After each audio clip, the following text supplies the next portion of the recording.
Eu sou a professora Cristiane, coordenadora do curso também, e juntamente com a professora Jalusa, que daqui a pouco vai se apresentar, nós vamos ministrar a disciplina de metodologia do ensino da educação física para aluno com deficiência.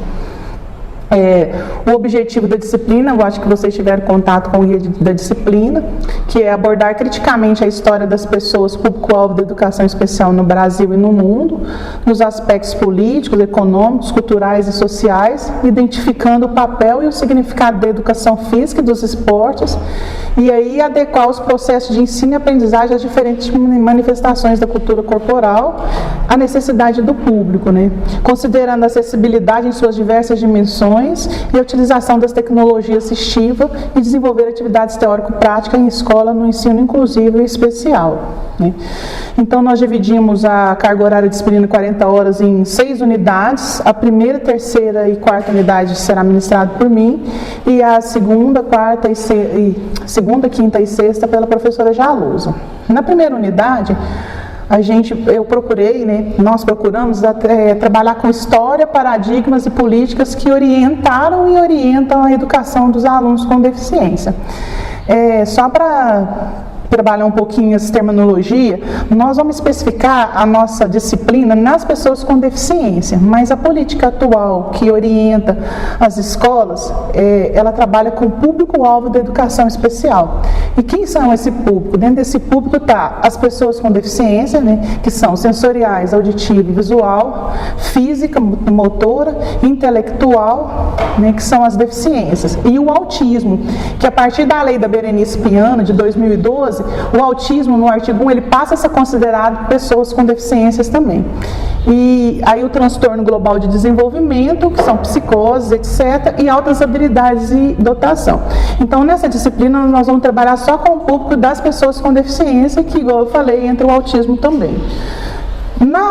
Para essa unidade, a gente escolheu um texto, que é da professora Eniceia Mendes, alguns vídeos, né, e uns slides. E no texto da professora Eniceia Mendes, vocês podem observar que ela vai trazer a história da educação especial, abordando desde a institucionalização, né, em asilos e manicômio até o paradigma atual da inclusão. O que é importante falar da inclusão? Muitas vezes a gente vai conversar com professores, eles sempre, quando a gente fala em inclusão, sempre pensa em pessoa com deficiência. O paradigma da inclusão, ele não é específico para a pessoa com deficiência. O paradigma da educação inclusiva, ele tem como escopo a Declaração Mundial de Educação para Todos, de 1990, e aí entra todos aqueles, no caso da escola, que historicamente foram excluídos, né? Por exemplo, um país onde mulheres não têm acesso, vai essa preocupação para o acesso das mulheres à educação. No Brasil, né, nós temos a preocupação que sempre foi excluído o indígena, o quilombola, o afrodescendente, pessoas de classe menos desfavorecida e as pessoas com deficiência. Então, ele não é específico. Quando você fala em inclusão, a gente sempre pensa na deficiência. Ele é para todos que historicamente foram excluídos. No caso da educação física, né, quem que sempre é excluído? Questão de gênero, que sofre exclusão. A questão de menos habilidosos, a questão do obeso, do gordinho. Então, são também pessoas que são excluídas das nossas aulas e outros. Então, isso que a gente tem que pensar na inclusão, né, numa dimensão maior. No vídeo Cordas, né, que eu trabalho com ele, por que eu trabalho? É um dos vídeos que eu mais gosto, porque você verifica, né, o que seria aquele orfanato para o aluno, o que é uma perspectiva inclusiva. Do jeito que ele entra, que a professora deixa ele lá no pátio para tomar o sol, aquilo lá não é inclusão. A inclusão começa com o olhar de Maria. A Maria, ela tem um olhar diferenciado para aquele aluno. E ela não olha a deficiência, porque se ela olhasse, o menino não ia conseguir folhear um livro, não ia conseguir chutar uma bola, não ia conseguir fazer nada. Ela olha para o menino, né? Ela olha para o aluno, para o garoto que está lá no orfanato. E a partir daquele olhar potenciador, ela favorece um ambiente inclusivo para ele. E por mais que são pouquinhos dias de vida para ele, ela faz totalmente diferença na vida dele, que ele poderia simplesmente ser deixado e ficar o tempo todo lá no cantinho, o que passa no pátio, né, quando deixa ele lá no sol. Eu teria que alguém lembrar de tirar ele lá do sol, né, e ele fica lá. Mas a Maria, ela tem um olhar diferente para aquele aluno. Então, o que a gente pode observar no decorrer da história das pessoas com deficiência, as práticas que orientaram sempre passaram por exclusão, segregação, integração e agora inclusão. E talvez a gente tenha a mania de pensar, não, agora a gente está na fase da inclusão. Como vocês viram no vídeo, não, está acontecendo ao mesmo tempo todos todos esses processos históricos demarcaram as pessoas com deficiência. Então, hoje em dia, a gente ainda tem pessoa eliminada, não sei se vocês viram numa reportagem do ano passado, que tem tribos indígenas que ainda eliminam, né, matam a pessoa da tribo que nasce com alguma deficiência. Nós temos pessoas asiladas. Esse ano teve o relatório da Human Rights Watch, que mostrou o descaso, que mostrou a negligência e o abuso de pessoas com deficiência que estão confinadas em instituições de acolhimento, mostrou como que eles estão, como que estão essas instituições. Então, nós temos ainda pessoas ali exiladas. Nós temos pessoas excluídas, que não é só as pessoas com deficiência, a gente tem exclusão de vários fatores. Temos as pessoas integradas, que eu acho que ainda é o paradigma que ainda tem uma maior ainda ressonância, que ainda depende da pessoa com deficiência, grande parte do seu sucesso e conquista nas coisas que elas fazem. Então, acho que ainda aqui é o paradigma da integração. E nós temos a inclusão. E na inclusão escolar, nós temos escolas que têm boas práticas de inclusão e temos escolas que negligenciam, que há uma indiferença para as pessoas que estão incluídas. Então, é aquilo que a gente fala, porque que eu quero deixar claro para vocês, né? Quando a gente pensar tanto na deficiência, vamos pensar na deficiência física, eu não posso colocar todos os alunos como se fossem com as mesmas características. Dentro da deficiência há uma variedade de sequelas, né? Então, assim, quando eu falo de uma pessoa autista, eu tenho que olhar para a pessoa, porque se eu for olhar para o autismo, talvez ela está lá no espectro autista leve, ela consegue fazer tudo. E talvez eu estou comparando ele com o autista lá do grave, né, do espectro do autista, porque hoje a gente tem um autista de baixo funcionamento, de médio funcionamento e alto funcionamento. Então, talvez se eu falar autismo, na hora eu penso que ele já é o quê? De baixo funcionamento. Talvez ele é o antigo Asperger, né, porque hoje a gente já não fala mais em Asperger, a gente fala em autismo com DSM-5, a gente fala em transtorno do espectro autista de baixo, médio e alto funcionamento. Então, o Asperger, a síndrome de Rett, tudo ela vem para compor o espectro, né? Então, a gente tem que ter cuidado. Do mesmo jeito de inclusão, tem escolas que realmente não têm práticas inclusivas nenhuma, mas tem escolas, que eu vou mostrar para vocês na unidade 4, professores de educação física que têm práticas totalmente inclusivas e conseguem favorecer um ambiente de inclusão para os seus alunos. Então, a gente tem que ter cuidado da generalização, né? A gente tem que ver caso por caso, né? E aí, a inclusão, qual que é o mérito da inclusão que a gente pode falar? Primeiro, que ela garante o direito de matrícula, porque eu acho que vocês já sabem, porque a maioria vem de cursos, né, de licenciatura, independente se é na química, na pedagogia ou na educação física, e antes, as pessoas com deficiências, elas não tinham direito à matrícula.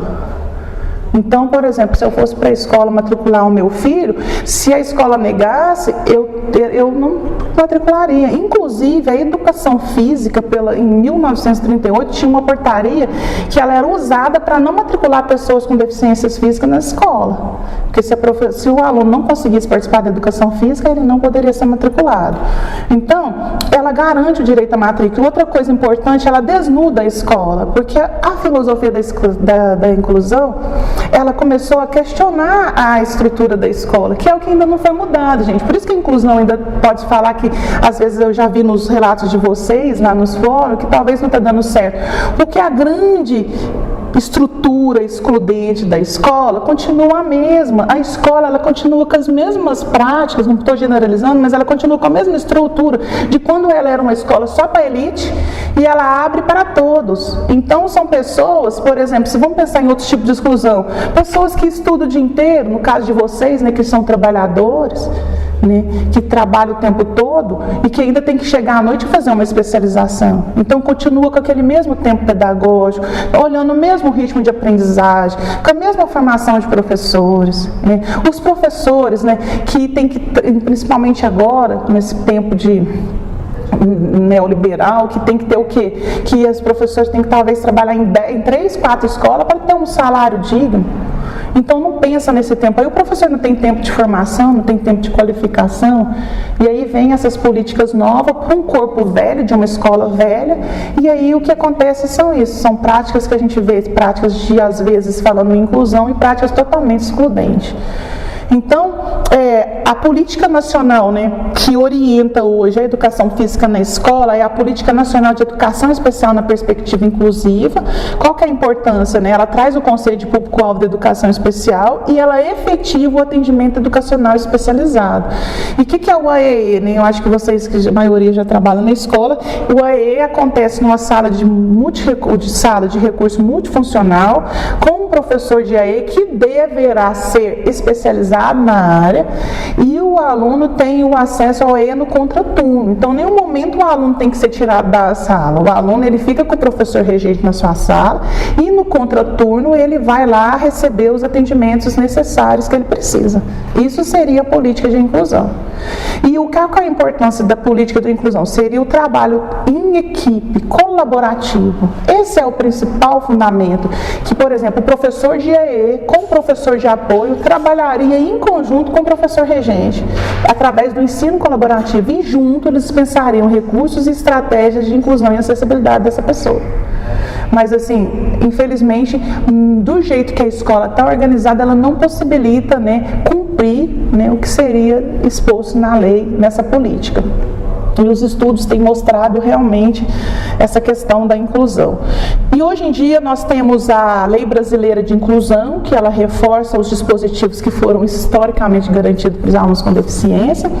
E nós temos também agora, que até é legal para vocês ajudar a divulgar junto às escolas de vocês, nos ensino médio, que tem agora, por meio da Lei 13.409, a Lei de Cotas, que garante vagas, né, reserva de vagas às pessoas com deficiência no ensino superior, tanto nas universidades quanto nos institutos.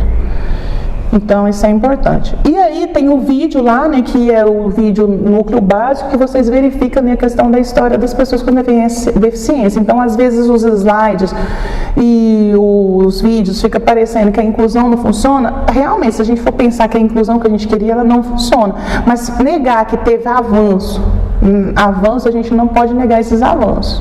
Então, a gente passa de um aluno que não tinha direito à matrícula para um aluno que hoje tem direito. E aí, o que é o direito? Aí, o que falta geralmente, que eu acho que os professores, né, deveriam ajudar a escola, né, o empoderamento dos pais. Porque geralmente esses direitos são negados por falta de empoderamento dos pais. Porque já que existe a lei, que faça cumprir. Não acredito sim que a lei é 100% cumprida, mas eu já vi casos, por exemplo, de pais que entram junto ao Ministério Público e conseguem um professor formado para acompanhar seu filho. Porque a gente sabe que, não estou desfazendo, mas que a maioria desses professores de apoio, pelo menos em catalão, na rede municipal, que eu posso afirmar por meio das minhas pesquisas, são professores estagiários e geralmente não são de curso de licenciaturas. Então, ele fere o primeiro princípio da política, que seriam professores formados. Então, se a mãe, se ela é empoderada e ela entra junto ao Ministério Público, ela consegue, como eu já vi casos de mãe, conseguir professores formados para acompanhamento dos seus filhos. Então, tem toda essa questão de empoderamento e de entender um pouco, de conhecer, né, um pouco as leis, para as leis não ficar só em papel, né, para a gente fazer com que essas leis possam ser cumpridas. Né. Na terceira unidade, que ela é minha também, que eu vou ofertar para vocês, nós vamos trabalhar com a acessibilidade e a tecnologia assistiva. E na segunda unidade, vocês vão verificar um conceito biológico da deficiência. Na terceira unidade, nós trazemos o conceito do modelo social. Então, a gente tem dois paradigmas, né, sobre a concepção da pessoa com deficiência. Nós temos o modelo médico e o modelo social. No modelo social, que é o que eu acredito também, junto com o modelo médico, a gente não foca só a deficiência. A gente foca o que a sociedade ela oferece para esse indivíduo. Olha, por exemplo, eu sou cadeirante, mas se eu chego na escola, tem rampa. Se eu chego na escola, eu vou estudar no segundo pavimento, tem elevador. Se eu chego na escola, tem rebaixamento meio-fio, banheiro adaptado, onde está a minha deficiência? Eu não vou conseguir participar junto com todo mundo. Então, para isso, eu trago vídeos para vocês verificar de sociedades acessíveis. Se fosse, por exemplo, uma sociedade onde tivesse só gente falando em Libras, se os livros tivessem só em braille, né, se tivesse só rebaixamento de orelhão, rebaixamento de bebedouro, quem que seria o deficiente nessa sociedade? Seria o surdo? Seria o cadeirante ou seríamos nós? Né? Então, para a gente ver que às vezes tem que ver a perspectiva de onde se olha, né? Do ponto que está. Então, A gente traz o texto também de Sasaki, porque outras coisas que geralmente as pessoas pensam, quando você fala em acessibilidade, você só fala em acessibilidade física. Isso para vocês que já estão na pós tem que ser desconstruído, né? A gente tem que pensar a acessibilidade nas diversas dimensões. Então ela vai desde a arquitetônica até a atitudinal. E a atitudinal é a pior delas, você mudar a mentalidade das pessoas. Então não vai adiantar eu construir de eu reservar um estacionamento se continua pessoas todos os dias chegar estacionando o carro nesse lugar. Não vai adiantar eu fazer um elevador numa instituição que tem muita gente, se todo mundo quer usar o elevador, porque ele sempre vai, né, geralmente ele estraga até, e vocês são de escolas públicas, quem são sabe tanto que é moroso um processo de licitação para um conserto de algum equipamento que estraga. Então não adianta, entendeu? E principalmente na questão de preconceito. Se chega um aluno com deficiência e eu já tenho uma concepção que ele não aprende, não adianta, eu não vou investir nele. Então, por isso, uma das principais barreiras, né, que tem que ser garantida, que tem que ser quebrada e garantida é a acessibilidade atitudinal. Porque a partir da atitude, eu vou tentar fazer o máximo aquilo que eu posso, né, para favorecer um ambiente inclusivo para a pessoa. Então, ela viaja pelo Brasil inteiro, ela é uma cadeirante, e aí ela fala assim, se o lugar não é deficiente, eu não me sinto deficiente. Então, para vocês entenderem um pouco o que seria esse modelo social, né? Se a sociedade adequa, não precisa focar naquilo que me falta, porque eu vou conseguir fazer as coisas, né? Então, para incluir uma pessoa com deficiência, e aí não adianta, essa unidade ela é importante, por quê? Porque não adianta eu garantir o acesso com a matrícula, etc. Eu preciso de garantir a permanência.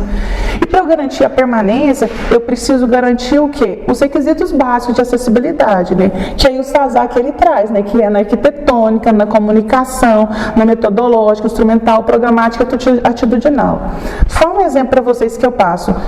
Um menino, ele entra, o primeiro, eu acredito que a inclusão tem que começar lá na educação infantil.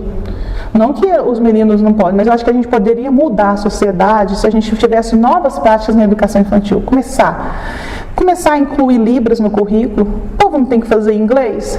Por que os meninos não podem, então? A Libras não é a segunda língua oficial do país? Então, porque lá na educação infantil não tem aprendizagem de Libras. Porque o que acontece? Geralmente entra um surdo, gente, o surdo é muito prejudicado. Ele entra na escola, ele não tem o instrutor de Libras para ensinar ele. Geralmente ele vem de uma família ouvinte que também não proporcionou isso para ele. Lembra, não generalizando, mas estou falando de um caso nosso que está no ensino superior, né?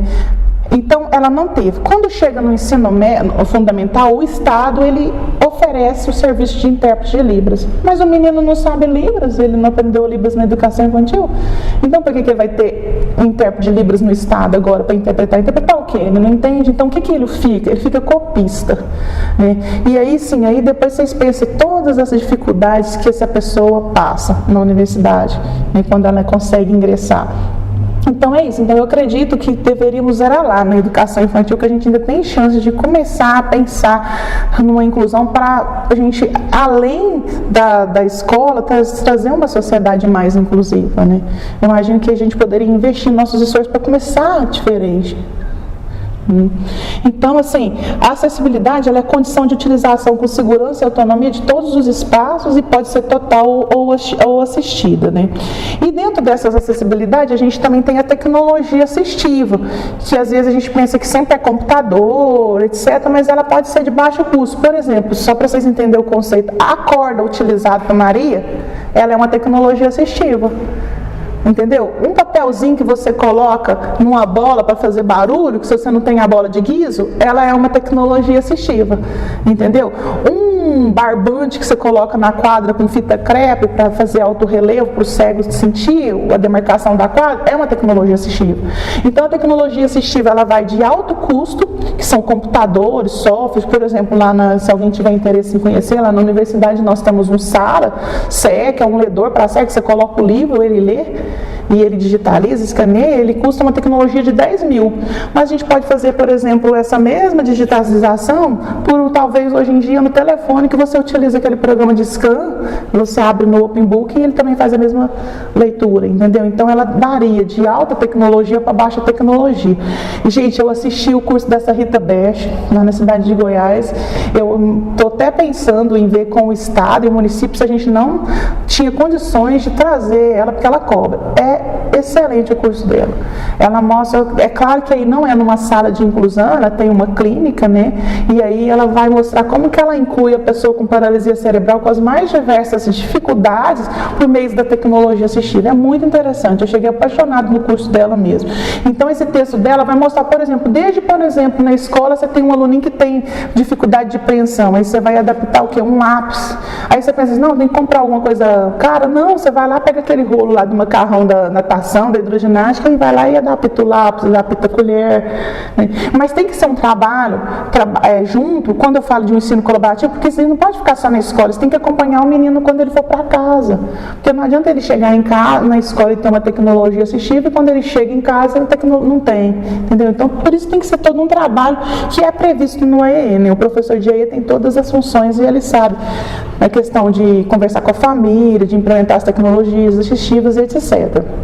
Então, e a tecnologia assistiva, ela não é só produto, ela é serviço e estratégia. Então, por exemplo, uma estratégia que você coloca na sua aula, você dando um futebol, e aí tem um menino com deficiência, você sabe que ninguém vai tocar a bola para ele, mas você quer que participe, você coloca uma regra diferenciada, essa regra diferenciada ela é uma tecnologia assistiva, ela é chamada de estratégias, porque dentro das tecnologias assistivas, ela engloba o quê? Produtos, recursos, serviços e estratégias e metodologias e serviços que vão o quê? Aumentar a funcionalidade, que vai favorecer a participação. Então, só outro exemplo de uma tecnologia assistiva, uma prótese, né? Eu sou amputado de membro e aí eu coloco a prótese.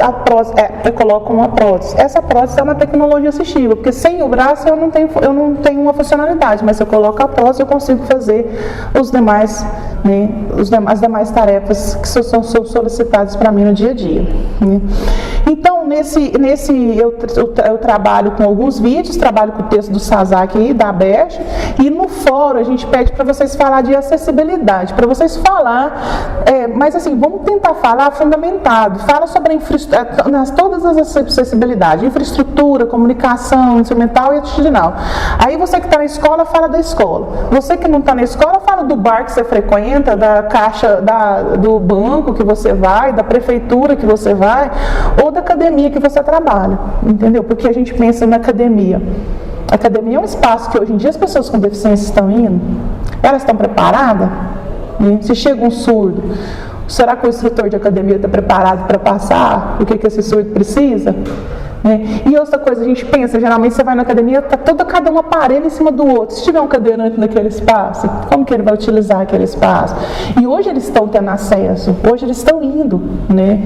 E também tem uma principal que eu vi que no fórum do menino falou que é sério, né? Que é a questão dos transportes, né?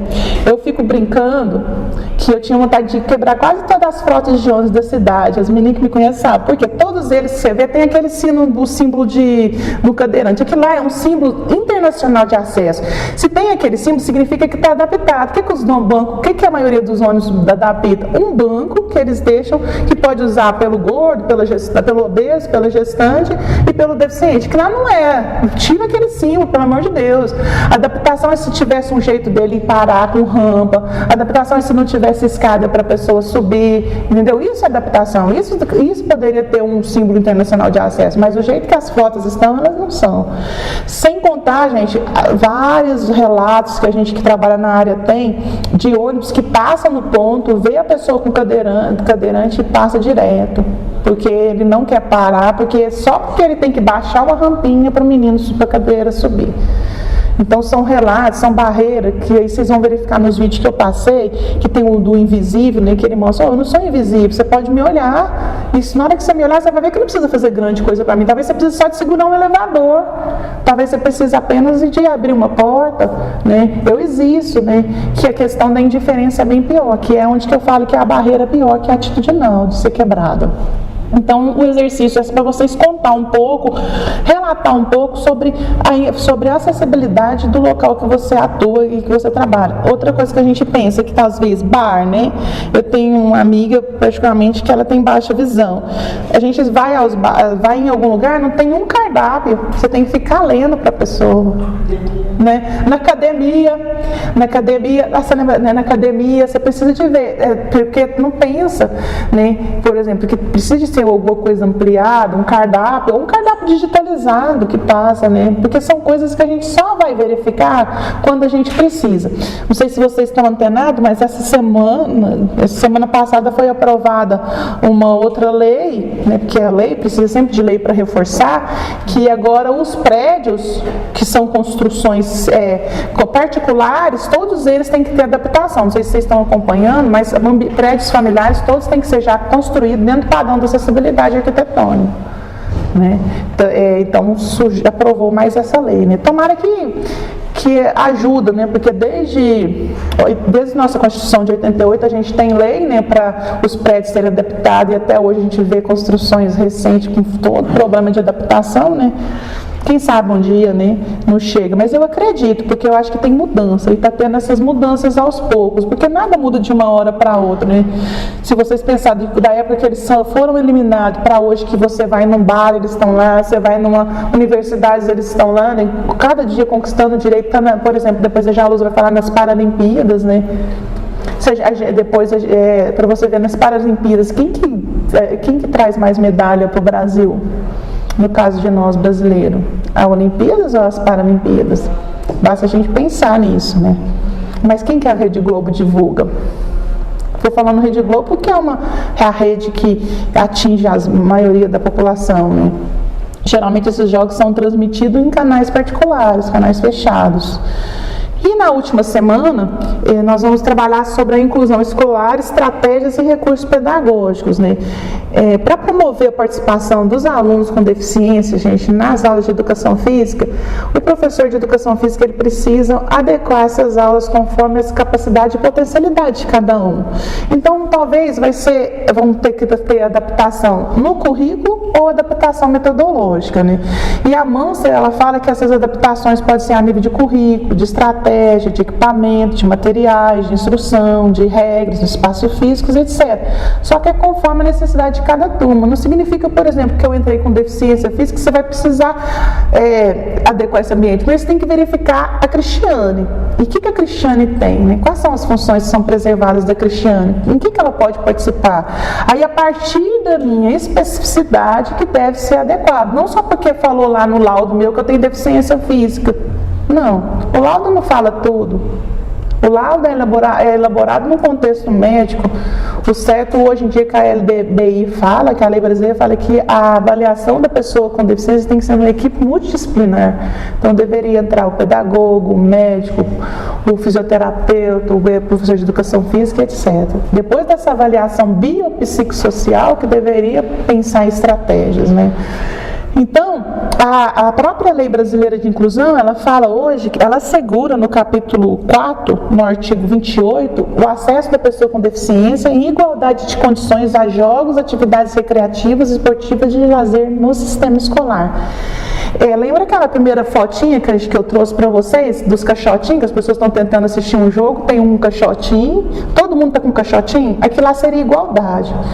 A igualdade que, na realidade, na escola a gente precisa de ir para além da igualdade. E na sociedade a gente precisa da equidade. O que seria equidade? Por exemplo, eu entro, não preciso de um caixotinho. Então vai tirar o meu caixotinho e colocar, por exemplo, para a Neila, que precisa de 2 caixotinhos. Então eu tenho que dar o quê? O que é de cada um conforme a necessidade dele. Então, talvez eu sou uma deficiente, não vou precisar de nada na escola. Eu ando com a minha cadeira, eu consigo participar de tudo. Já tem um aluno, talvez, que nem tem deficiência, mas ele é excluído, né? Talvez por baixa estima, com menos habilidade, talvez ele vai precisar de mais atenção na aula de educação física do que eu com a minha cadeira de roda que estou lá na escola. Por isso que a gente tem que olhar para a pessoa, para o indivíduo, parar de ficar olhando, focalizando na deficiência, né? Se for focalizar na deficiência, na hora que entra um, você pensa, isso daí não aprende. Eu lembro de quando eu dava aula, que eu trabalhei na educação básica até 2006, e aí eu tinha um aluninho que ele tinha amputação de mão, e aí com o o outro que sobrava, com aquela letrinha mais bonitinha, fechava as bolsinhas dele, era o primeiro a ser escolhido nas aulas de educação física. Já outros lá que não tinham deficiência nenhuma não participavam da aula. Entendeu? Por isso, a gente não tem que focar na pessoa e não na deficiência.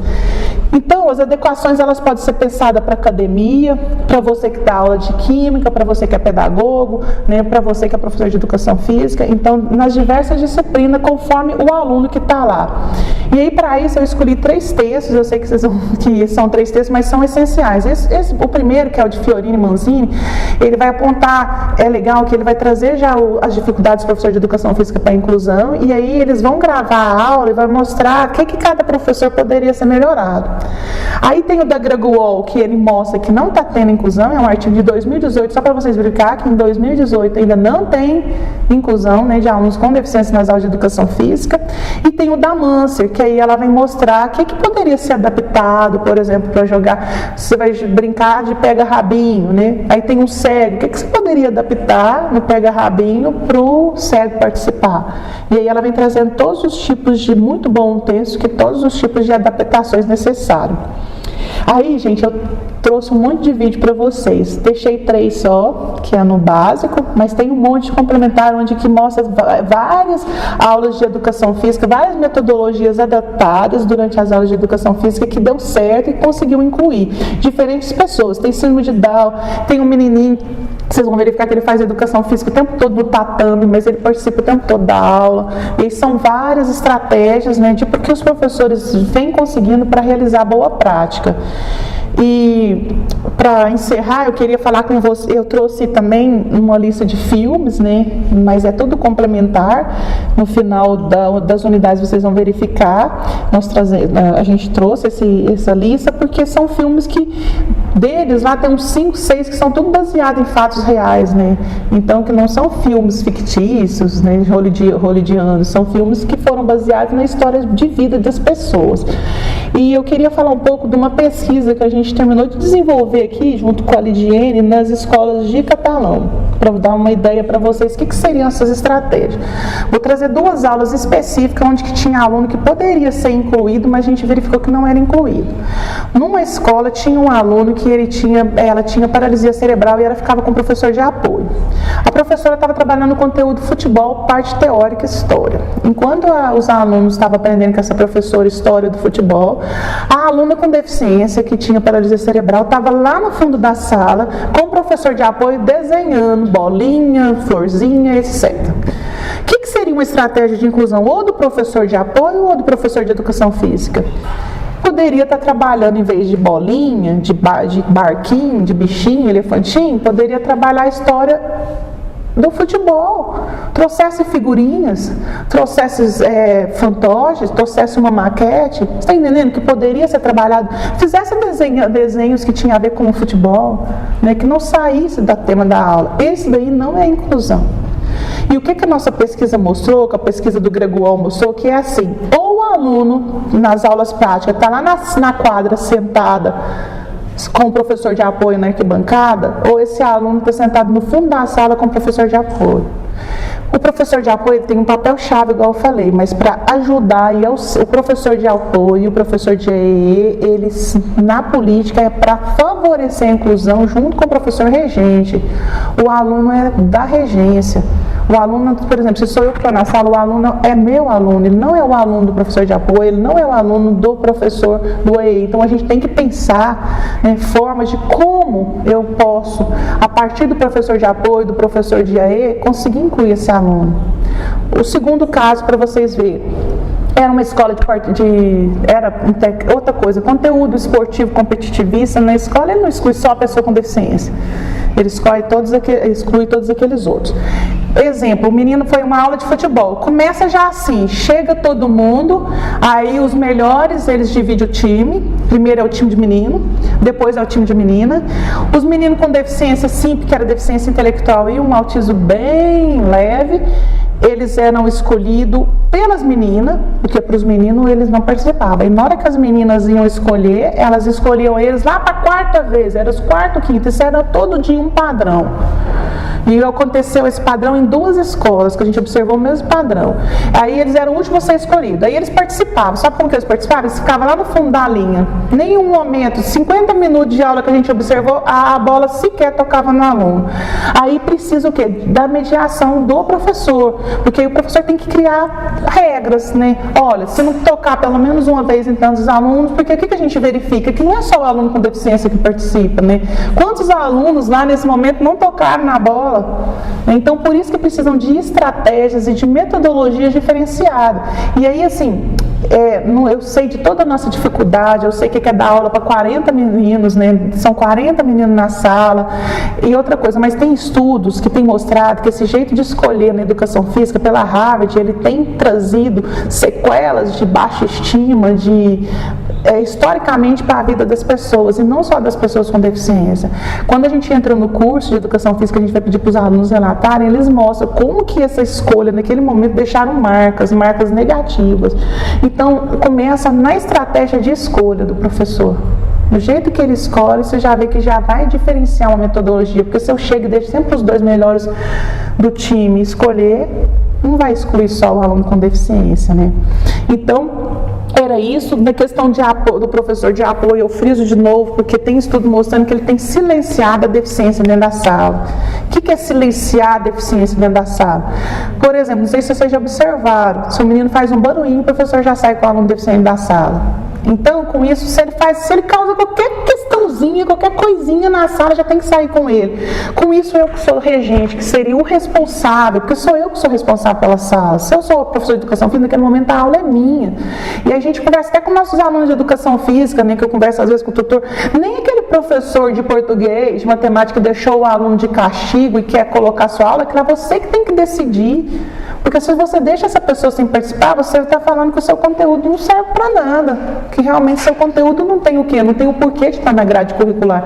Então até isso tem que ser o quê? Pensado. Desde aquele professor de outra disciplina que quer utilizar sua aula, sem falar com você para deixar aluno de castigo, como essa questão de você achar que nem que naquele momento o aluno está com o professor de apoio. Precisa sim do professor de apoio, igual eu e as meninas, eu já estava conversando. Tem deficiência que realmente tem muita complicação. Isso, por quê? E ela deveria estar na escola desse jeito? É aquilo que eu falo, não. É porque a escola não adequou a política. Deveria ter currículos funcionais, currículos diferenciados, organizações diferenciadas. Né? Uma outra coisa que eu sempre falo, por exemplo, você vai querer que o cego participe de uma aula de vôlei, né? Tem vários esportes para o cego, tem vários jeitos dele participar, mas o vôlei até agora não teve como pensar na velocidade da bola para o cego conseguir, né, ter a reação na resposta certa. Mas aí você vai falar que ele não vai aprender vôlei? Não. Eu não sei se vocês observaram agora na Copa que um grupo de voluntários ajudaram os surdos cegos, que isso sim acho que é uma deficiência muito complicada de estar na escola. Não para a gente, porque eles conseguem participar de tudo, porque a gente tem do surdo cego lá na Santa Clara, que aquelas meninas participam de tudo, todo mundo fica, aquelas 2 irmãs, né, elas participam de tudo, mas o que eles fizeram? Eles traduziram, né, interpretaram toda a Copa para o surdo cego, para eles participarem. Então, por exemplo, um cego na sua aula de vôlei não vai participar do jogo, mas você pode fazer uma maquete de uma quadra e mostrar como que é o vôlei, você pode fazer uma audiodescrição, só para terminar, por exemplo, o que seria, porque eu sei que no nosso curso, que foi a primeira questionário que a gente pediu para vocês fazer, que não tem aluno com deficiência, tinha só um aluno com deficiência auditiva, mas era muito pouco e conseguia tudo. Porque, por exemplo, se essa aula que eu estivesse dando, né, lá nos slides, né, tudo tinha que ter audiodescrição naquelas imagens, né, nos vídeos, se os vídeos não fossem legendados. Então é isso. Para cada pessoa adequar conforme a necessidade dela, né. Então eu agradeço, espero que vocês gostem, e aí o que precisar, nós estamos à disposição. E se precisar de mais textos, tem bibliografia complementar, né? E o que precisar, a gente está à disposição. Muito obrigada.